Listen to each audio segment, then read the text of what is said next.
membakar seisi kapal. Julia segera mengambil semua peralatan dan perbekalan. Setelah itu dia pergi membawa kedua anaknya.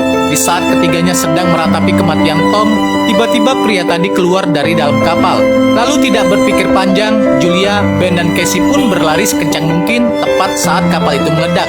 Ketiganya melintasi bukit-bukit karang dan beristirahat di ngarai bebatuan. Di sini Ben mulai menyalahkan dirinya sendiri karena menerbangkan balon yang membuat pria itu datang. Namun Julia mengatakan kalau itu bukanlah salah Ben.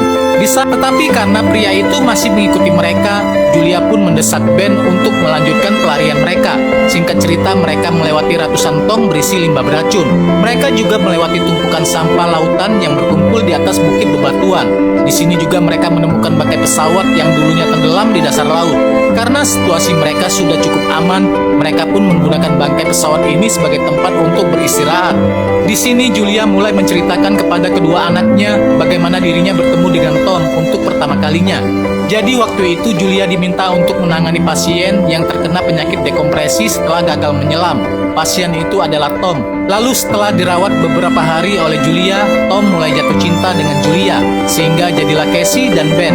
Di malam harinya saat semua sudah tidur, Casey tiba-tiba terbangun karena kepengen pipis. Casey lalu keluar dari pesawat untuk pipis di sana. Tapi tanpa dia sadari, ternyata pria itu baru saja tiba dan bersiap untuk menghabisi Casey. Untungnya sebelum hal itu terjadi, Julia muncul dan langsung menikam pria itu sampai terkapar. Alhasil kini Julia pun lega karena sudah tidak ada lagi ancaman yang bisa membahayakan anaknya. Singkat cerita, di keesokan harinya, saat ketiganya hendak melanjutkan perjalanan, mereka dikejutkan dengan mayat pria itu yang hancur berantakan. Dari situlah Julia sadar kalau masih ada ancaman yang jauh lebih menyeramkan dari pria tadi, yaitu binatang buas. Ketiganya lalu melanjutkan perjalanan menuju titik koordinat yang diberikan Nuto. Demi melindungi kedua anaknya, ibu ini berusaha mengumpulkan barang rongsokan untuk membangun shelter sebagai tempat beristirahat.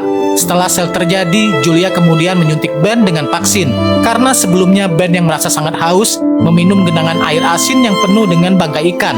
Singkat cerita, ketika hari mulai gelap, Julia tiba-tiba mendengar suara-suara aneh dari luar. Dia pun keluar dari shelter. Dan betapa kagetnya Julia ketika melihat ribuan kepiting Alaska muncul dari balik bukit.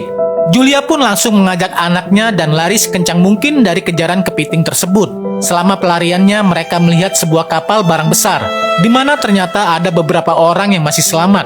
Julia lalu meminta pertolongan kepada mereka, namun mereka menolak dan malah mengunci diri di dalam kontainer.